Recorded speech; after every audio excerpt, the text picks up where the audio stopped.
गुणात्मक व्यंजना से सुबोध, सुबोध से सुसंस्कार, सुसंस्कार से गुणात्मक संवेदना, संज्ञानीयता पूर्वक संवेदना नियंत्रित रहना, गुणात्मक संवेदना से सत्य संकल्प और सत्य संकल्प से गुणात्मक व्यंजनाओं की निरंतरता है ना। तो इसमें ये मतलब क्रम बताया है, अनुभवगामी क्रम जो है। तो गुणात्मक व्यंजना मतलब जब हम किसी अनुभव संपन्न व्यक्ति को समझते हैं तो वो उसकी व्यंजना जो हम पर हो रही है वो हम कहेंगे गुणात्मक व्यंजना, यानी गुणों से संपन्न व्यंजना। इससे सुबोध यानी सही बात का हमें बोध होता है। सुबोध से सुसंस्कार है ना, तो यानी सुबोध से ये संस्कार के रूप में स्थापित होता है। सुसंस्कार से गुणात्मक संवेदना, यानी अब ऐसे संस्कार से संपन्न होने पर गुणात्मक संवेदना स्वयं में प्रकाशित होने लगती है। इस गुणात्मक संवेदना का मतलब बताया, संज्ञानीयता पूर्वक अपनी संवेदनाएं नियंत्रित रहना, यानी अब ये जीने में आ गया। गुण संस्कार से संपन्न हुआ, उसको जीने में यानी कि शरीर के साथ में जब प्रमाणित किया तो ज्ञान के आधार पर संवेदनाओं का नियंत्रित रहना स्पष्ट हुआ।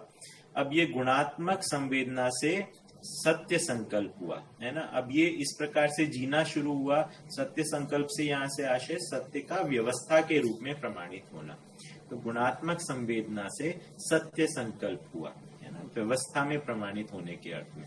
तो खाली पहले जो थी गुणात्मक संवेदना हुई, यानी कि मानव की ज्ञान के आधार पे संवेदनाएं नियंत्रित हुई, तो अब उसका उपयोगी होने का आधार बन गया।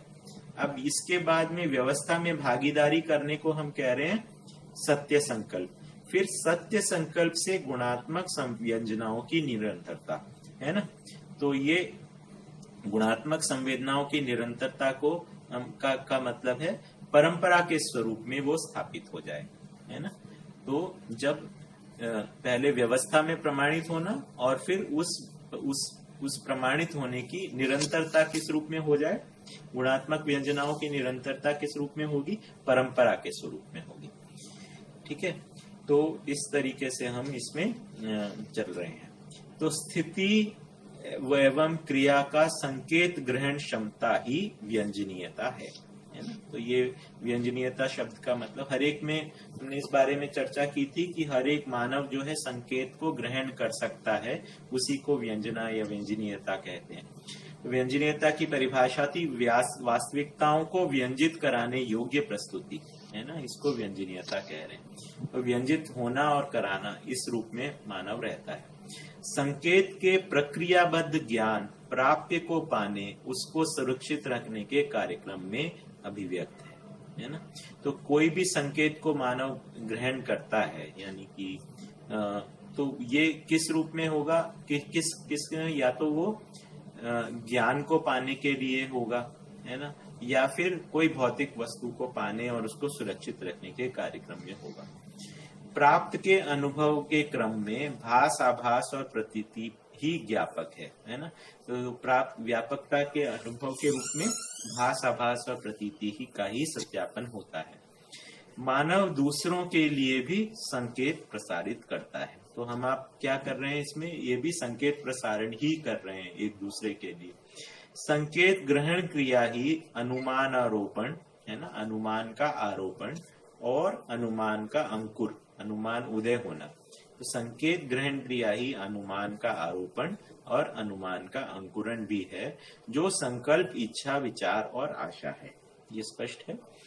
तो अब इसके बाद में अगला सूत्र है, पांचों इंद्रियों द्वारा रसों की व्यंजना मन पर, इंद्रिय समूह तथा मन के द्वारा तात्विक व्यंजना वृत्ति पर, इंद्रिय, मन तथा वृत्ति के द्वारा भाव या मौलिकताओं की व्यंजना चित्त पर, तथा इंद्रिय, मन, वृत्ति और चित्त के द्वारा स्थितिवत्ता एवं सत्यवत्ता की व्यंजना बुद्धि पर और उनके जागृति और अभ्यास के स्तर के अनुरूप पाई जाती है ना।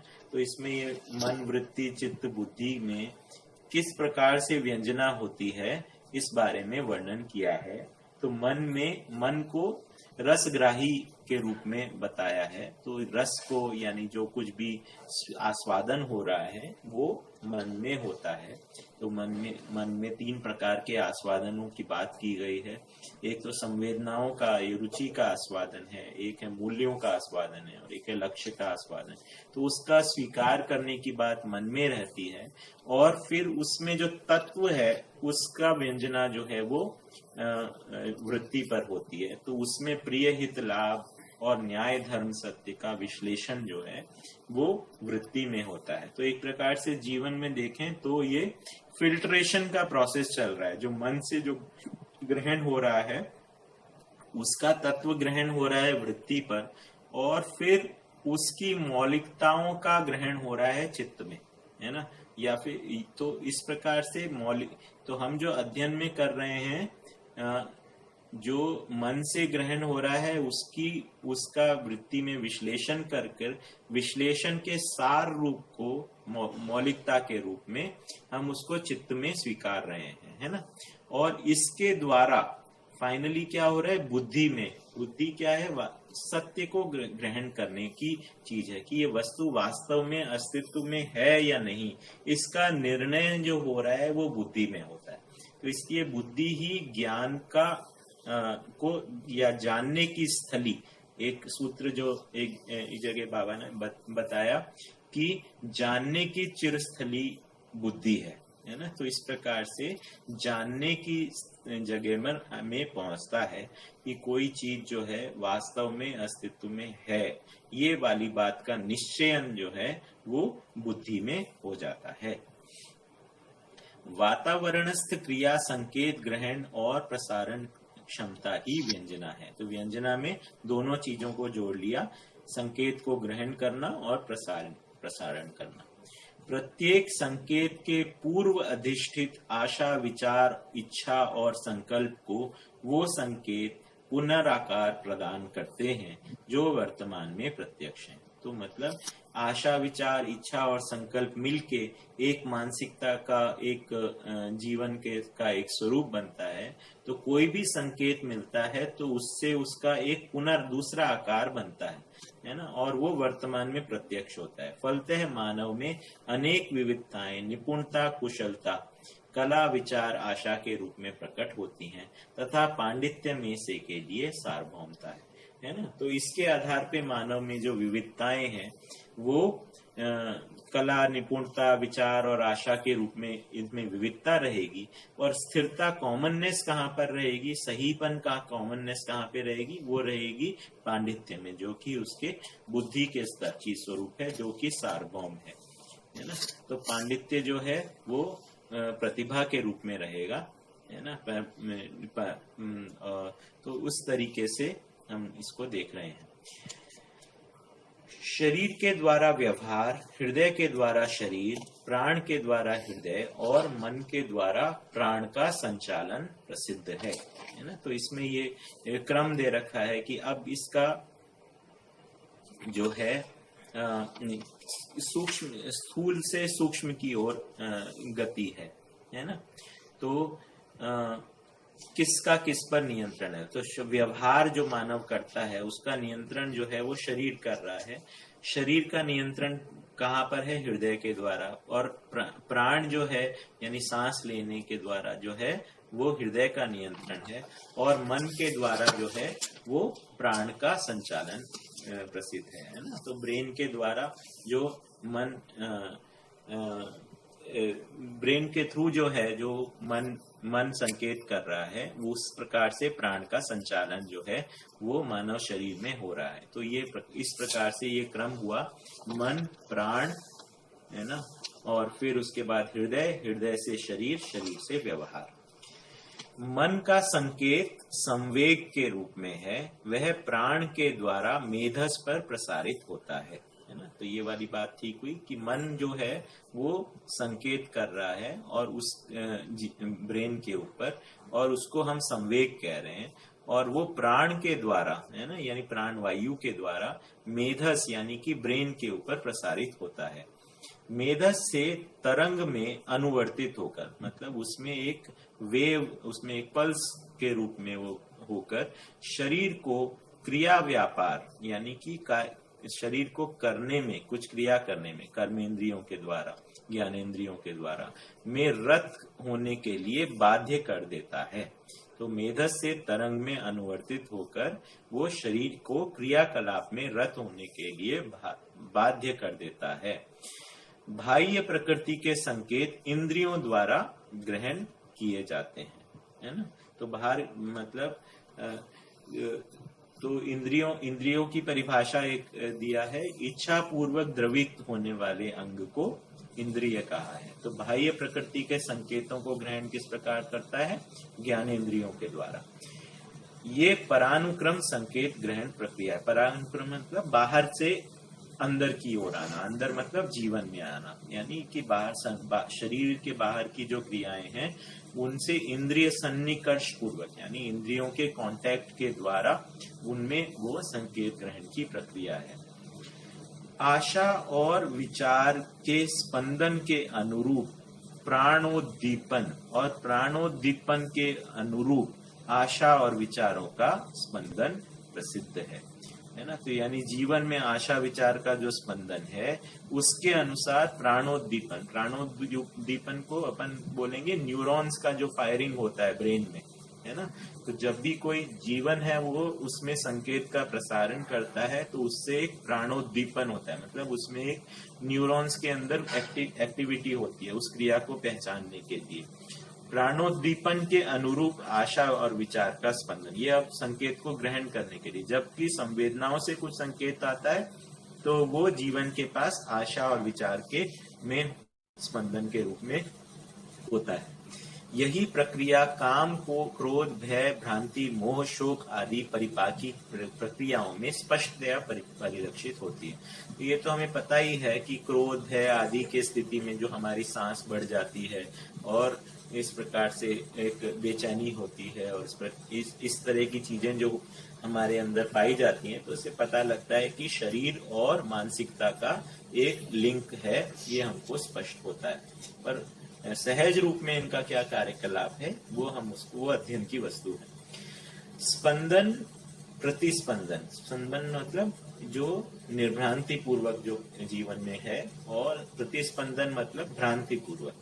स्पंदन, प्रतिस्पंदन क्रिया प्रक्रिया सहित ही संतुलन, असंतुलन, समाधान, समस्या, स्नेह, द्वेष, शांति, अशांति, संतोष, असंतोष, गौरव, तिरस्कार, आदर, अनादर, विश्वास, अविश्वास, श्रद्धा, अश्रद्धा, धैर्य, अधैर्य एवं कृतज्ञता, कृतज्ञता पूर्ण कार्य और व्यवहार को मानव सभी आयामों, कोणों तथा स्थितियों में निर्भ्रांति अथवा भ्रांति पूर्वक संपन्न करता है ना। तो अब ये जीवन में जो दो ही स्थितियां बन रही हैं, या तो भ्रांति की या निर्भ्रांति की। तो भ्रांति और निर्भ्रांति के रूप में उसका फिर क्रियाकलाप का क्या स्वरूप होता है उसको फिर दर्शन में विश्लेषण कर दिया कि वो या तो अगर भ्रांति पूर्वक असंतुलन है, निर्भ्रांति पूर्वक संतुलन है। और उसी प्रकार से समस्या, समाधान, द्वेष, स्नेह आदि का भी विश्लेषण किया गया है। प्रत्यावर्तन ही पूर्वानुक्रम है ना। यानी कि मतलब आत्मा की ओर जो है प्रत्यावर्तन मतलब मूल्यांकन होना, है ना। ही पूर्वानुक्रम है। पूर्वानुक्रम मतलब जो है आत्मा से प्रकाशित होना। इसी पद्धति से आत्मा का प्रभाव बुद्धि पर, बुद्धि का प्रभाव चित्त पर, चित्त का प्रभाव वृत्ति पर और वृत्ति का प्रभाव मन पर पाया जाता है। यही आत्मनियंत्रित अभिव्यक्ति है ना। तो ये हमने कल भी पढ़ा था कि बुद्धि किस प्रकार से आत्मा में अनुभव कर लेती है, जिसके फलस्वरूप बुद्धि आत्मा के अनुसार कार्य करती है। और यही अनुभव मूलक जीवन एवं जीवन की पूर्णता है। आत्म अनुशासित जीवन ही अनुभव पूर्ण है ना। तो ये वाली बात जो है, इस दर्शन का जो मेन जो उद्देश्य है या मानव के लिए लक्ष्य है वो है आत्मानुशासित जीवन। आत्मानुशासित जीवन ही मानवीयतापूर्ण जीवन है, देव मानवीयतापूर्ण जीवन है, दिव्य मानवीयतापूर्ण जीवन है। उसी से ही मानव का मानव का स्वयं में तृप्ति जो है वो आत्मा में अनुभव के रूप में पहचाना गया है, और ऐसे अनुभव के आधार पर जो जीने का जो स्वरूप है उसको व्यवस्था के रूप में पहचाना गया। अनुभव में अस्तित्व में ही परमानंद, आनंद, संतोष, शांति, सुख पूर्वक आप्लावन की निरंतरता है ना।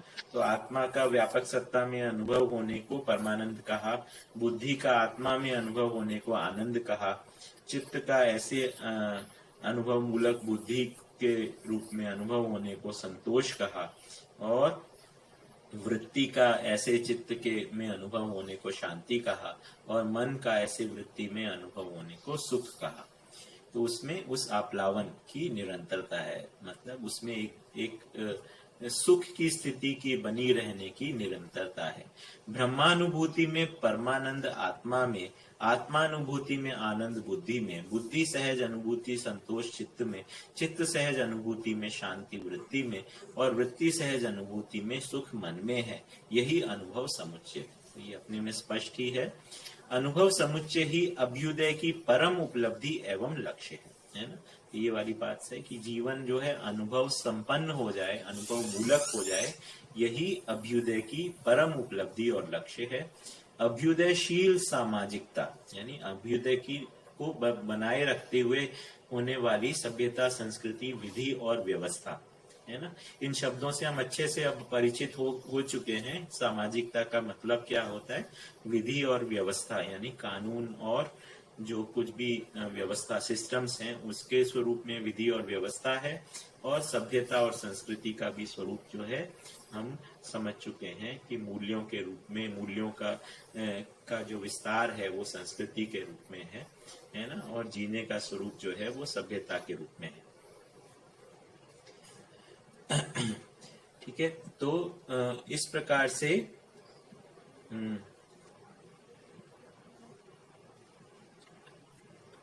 अभ्युदयशील सामाजिकता ही अनुभव समुच्चय को ग्रहण करने योग्य क्षमता, योग्यता, पात्रता को प्रदान करती है। यही परंपरा का आधार भी है। तो ये अपने आप में स्पष्ट है। आगे है मानवीयता का संरक्षण, संवर्धन। आपको आवाज सुनाई दे रही है? सही?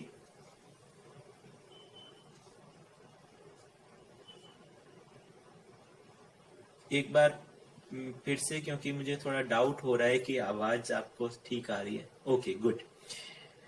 तो मानवीयता का संरक्षण, संवर्धन, आचरण एवं संयम ही सामाजिकता है ना। ये वाली बात अपने में स्पष्ट है। धीरता, वीरता, उदारता पूर्ण स्वभाव, पुत्रेष्णा, वित्तेष्णा, लोकेष्णा पूर्ण विषय प्रवृत्तियां तथा न्याय, धर्म, सत्यता पूर्ण दृष्टि ही मानवीयता सहज महिमा है ना। तो स्वभाव और विषय और उनका दृष्टि, इसके बारे में वर्णन किया गया है।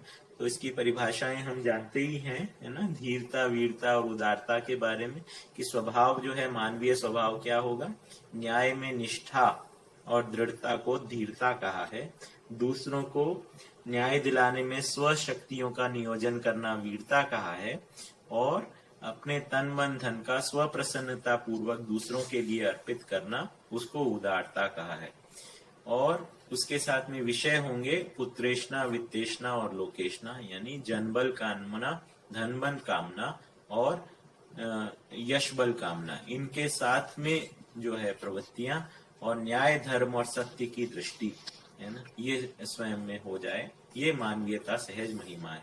जिसके संरक्षण हेतु है ना, इसी को बनाए रखने के लिए संस्कृति, सभ्यता, विधि और व्यवस्था का प्रणयन शिक्षा पूर्वक एवं जागृति के लिए सर्व सुलभ होता है ना। अनुभव पूर्ण मानव में मानवीयता पूर्ण व्यवहार स्वभावतः पाया जाता है। बात स्पष्ट है। मानवीयता पूर्ण व्यवहार ही सामाजिकता है। यहाँ देखिए सामाजिकता की सूत्र दिया कि मानवीयता पूर्ण व्यवहार का ही विस्तार सामाजिकता है। अखंडता, सार्वभौमता, सहज सामाजिकता पूर्ण जीवन ही अति मानवीयता के प्रति जिज्ञासा है ना। तो सामाजिकता पूर्ण जीवन, हम जब अनुभवगामी विधि में चल रहे हैं तो अखंडता, सार्वभौमता, सहज सामाजिकता पूर्ण जीवन है ना, ये एक अभ्यास करना आवश्यक है, तभी वो अति मानवीयता के प्रति जिज्ञासा बनती है और अनुभव के लिए पात्रता बनती है। तो अनुभवगामी पद्धति में जो अभ्यास जो जुड़ते हैं वो मानवीयता के साथ में पहले अभ्यास जुड़ेंगे, सामाजिकता से जुड़े हुए, और फिर उसके बाद में अति मानवीयता संबंधी जिज्ञासा का उदय होता है, फलस्वरूप अनुभव होता है। फिर उसके बाद में मानवीयता का प्रमाण प्रस्तुत होता है, फिर देव मानवीयता का प्रमाण प्रस्तुत होता है, फिर दिव्य मानवीयता का प्रमाण प्रस्तुत होता है। तो प्रमाण प्रस्तुत होना और उसके लिए अनुभवगामी विधि में अभ्यास होना, ये दो अलग चीजें है ना। तो अनुभवगामी विधि में अभ्यास करते हुए मानवीयता का, देव मानवीयता का, दिव्य मानवीयता का अभ्यास करते हैं है ना। तो उनके ये तीनों चेतनाएं जो हैं ये अनुभवगामी विधि में स्पष्ट होती हैं, और स्पष्ट होने के क्रम में उनके अर्थ में अभ्यास भी आवश्यक रहता है, और फिर अनुभव मूलक विधि से क्रमशः मानवीयता, देव मानवीयता और दिव्य मानवीयता का प्रसारण करना संभव हो पाता है। तो आगे नित्यम यातु शुभोदयम, ये बात लिखा है, बहुत बढ़िया। तो आज का टाइम भी लगभग समाप्त हो रहा है। लेट मी क्विकली सी हमारे प्रश्नों की स्थिति भी। हाँ, उमेद भैया ने लिखा है गूढ़ ज्ञान को सरल शब्दों में व्याख्यायित करना अनुभवी मानव कर सकता है। ठीक बात है, ज्ञान मतलब गूढ़ नहीं है, पर हाँ मतलब ज्ञान को शब्दों में व्याख्या दे पाना ये अनुभव के द्वारा ही हो पाता है। बाबू सिंह नायक जी ने लिखा है बुद्धि असल में क्या चीज है जो नहीं होती है? क्या जड़ एवं चैतन्य का स्पष्ट भेद बुद्धि में है? मैं में अहंकार, मैं चेतना में कितनी दूरी है? तो भैया इसमें दर्शन कि बुद्धि असल में जीवन का प्रथम परिवेश है, और वो आत्मा के निकट होने पर प्रत्यावर्तित नहीं होती है, क्योंकि आत्मा स्वयं प्रत्यावर्तित नहीं रहता है ना। तो बुद्धि का प्रत्यावर्तन तभी संभव होता है जबकि उसके लिए उसके जो अंग हैं, जो आशा, विचार और इच्छा जो है, जब तक वो तदाकार नहीं हो जाए, यानी कि उनमें विचार का मंथन होकर उसका एक निश्चित स्वरूप जो है बुद्धि के लिए तक पहुंचता नहीं है, जब तक अनुभवगामी विधि से बुद्धि में अवधारणा बोध नहीं होता है, तब तक बुद्धि का प्रत्यावर्तन नहीं होता है। तो आत्मा के निकट होने से ही केवल बुद्धि प्रत्यावर्तित हो जाए, ऐसा तो कोई कारण समझ में नहीं आता है। तो जड़ और चैतन्य का स्पष्ट भेद बुद्धि में है नहीं, ऐसा भी शायद नहीं कह सकते, क्योंकि जड़ और चैतन्य का स्पष्ट भेद गठन पूर्णता के अर्थ में ही स्पष्ट हो जाता है, जो कि जीव जानवरों और जो क्या कहें ना, वेजिटेबल्स जो हैं या जो प्राणावस्था में, उनमें हमें स्पष्ट भेद तो दिखाई देता ही है ना। तो वो जीने की आशा के प्रसारित होने से ही हम जड़ और चैतन्य का भेद तो देखते ही हैं, पर चैतन्य का जो पूर्ण प्रकाशन होता है वो बुद्धि पूर्वक ही होता है, जो कि जागृत मानव में संभव हो पाता है ना। तो मैं अहंकार और मैं चेतना में कितनी दूरी है? तो अहंकार जो है वो तब तक है जब तक कि अवधारणा पूर्ण नहीं हो जाती, और मैं की चेतना तब है जब वो अनुभव मूलक हो जाता है। तो अवधारणा पूर्ण होने के बाद, यानी कि उसके बाद में अनुभव ना हो, उसके बीच में कोई दूरी नहीं है ना। तो ये बाबा जी इस बारे में कहते ही थे कि ये अवधारणा बोध पूर्ण होने पर तत्काल अनुभव होता है ना। तो ये चीज जो है उसके साथ में, तो आत्मा उसको स्वीकार करने के लिए रहता ही है। बुद्धि में बोध हो जाए, बुद्धि में अवधारणा बोध हो जाए और आत्मा में अनुभव ना हो, है ना, आत्मा उसको स्वीकारे ना, ऐसा कोई कारण बनता हो, ऐसा मुझको तो समझ में नहीं आता है ना। और बाबा जी का भी उसमें वही कहना है। तो श्यामवीर सिंह जी का इसमें प्रश्न है, भैया आत्मा का संकेत ग्रहण क्षमता अभाव अहंकार ये ऐसा भासता है जैसे आत्मा अनुभूत है ही, यहाँ आत्मा का क्या संकेत? तो इसमें आत्मा का संकेत मतलब आत्मा है उसका उस प्रकार से तो बना ही है ना।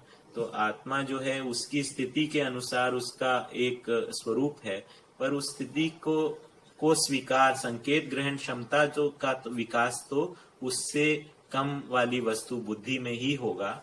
और जब तक बुद्धि उसमें परिवर्तित नहीं होती है, उसमें प्रत्यावर्तित नहीं होती है, तब तक वो उसके संकेत को ग्रहण नहीं कर पाती है। और साथ ही में आत्मा में अनुभव भी होता है ना।